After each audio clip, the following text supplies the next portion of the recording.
this day mean to you, if at all, in the fact that maybe kind of signals the start of a new season? Yeah, no doubt. No, it does. I guess you're always preseason, and then this kind of to me signifies that hey, when I get back, you're getting closer to the players putting the pads on, reporting for camp and stuff. So it's a good day, and it's good to see any coverage that we can get. We appreciate by the league, and any coverage of telling our story at UT Martin. We're excited about that. So to me, it's a great day.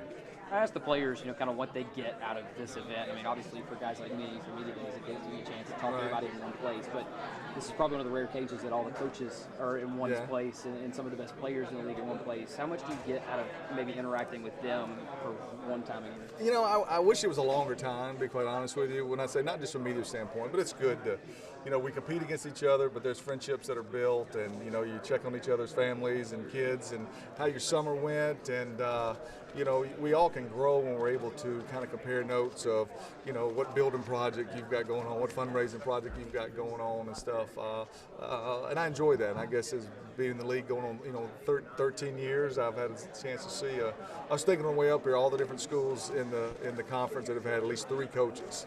And so, I think that's one of our strengths is our stability, and I'm excited about that.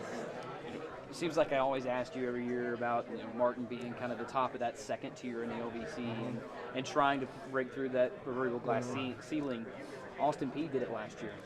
Can you guys be that next team that joins Jacksonville State, who's been up there forever? Well, and I don't take that question the wrong way, but we won the second most games of any team. You've heard me repeat that in the last 12 years. So we certainly don't see ourselves as we may get picked there, but go and look at the results of where we finish, every year. And, we were picked this year. We were 4-4 last year. We did it to ourselves. We left 2 games on the table, 7-0 and 13-10, and that's on us. We were, at least a 6-win team in the league, and we didn't get it done. So our kids remember that. Our kids understand. I think they're highly motivated. I'm highly motivated. This is my 13th year in the same league, in the same stadiums. But I've got a bad taste in my mouth from last year, so I can't wait to get back to work. But to see us get picked third, I don't know. That was kind of coming off of a 4-4 year. I guess that was a compliment to our program. You talked about last year was such a bad taste. I mean, as soon as that, do you even think about what happened last year, or is it all focused on this year? No, I think about it every day. And I'll continue to think about it every day until the season starts. It's my job to fix it. Had an outstanding defense, played with edge, give up 14.7 points a game. You've got to win. You've got to win more than 4 games in our league. Now, football, the ball bounces certain ways, and there's a lot of different things, but we got to perform better, play with an edge on offense as well. If we've done that for 12 years, we've done it 11 out of the 12 years, but last year wasn't good enough, so excited to go back and get in the meeting room, and we've got enough players, so offensive line's got to play better, and that's a challenge to them, and so in about 2 weeks, kind of know where we are when it comes to that. Talking about the offensive struggles, beginning of the year, everything seemed to be going fine. Yeah. And halfway through the season, kind of hit a brick wall almost. Looking back, was it just inexperience and new players being thrown in and just trying to learn?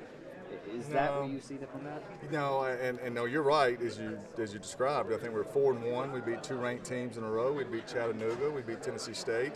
We go on the road and we lose 7-0 to a good Austin Peay team.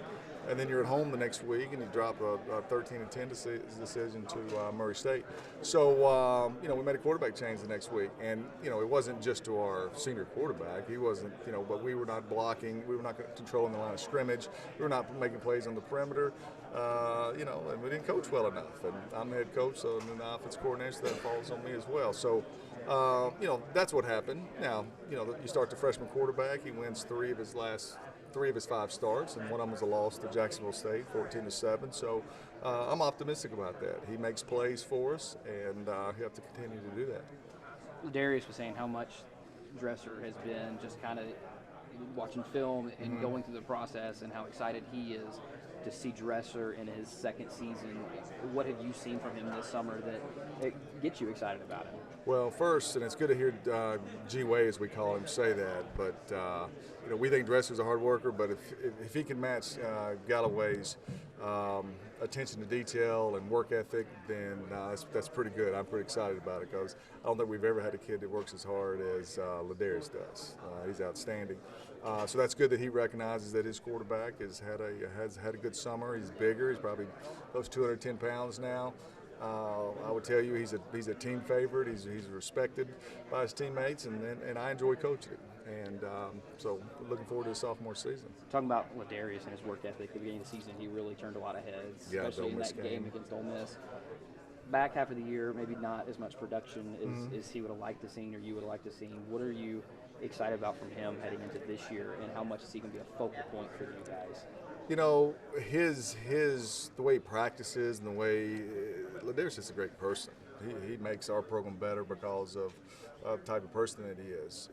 One of the things that's going to make him better is Jamie Bowe, Juice as we call him. He's back, returning from an injury. Jamie was preseason All-Conference last year and tore his Achilles. And I think having a couple guys in that stable now, it's hard to stay healthy for 12 games and not get nicked up. And so having Jamie back, with Ladarius is going to benefit us immensely.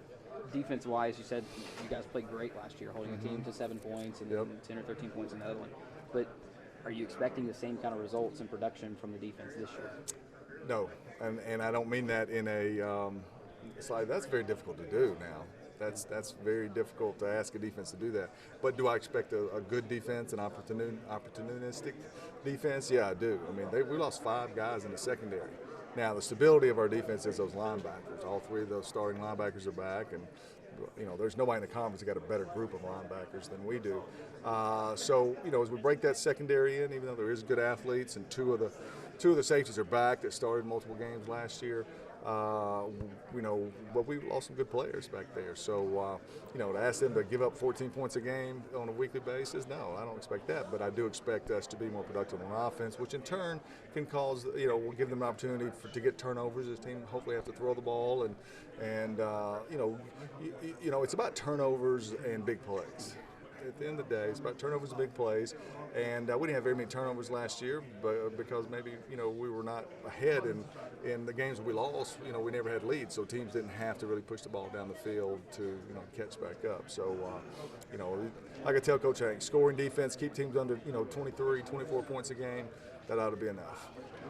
Alex was saying that you've had a lot of players there this summer, probably the most that y'all have had in several years. Mm-hmm. What does that show you about the work ethic of this team that you have coming back and what they want out of this year? Well, I tell you this, it's not the most, but Alex is right. We've always had these numbers, but we've had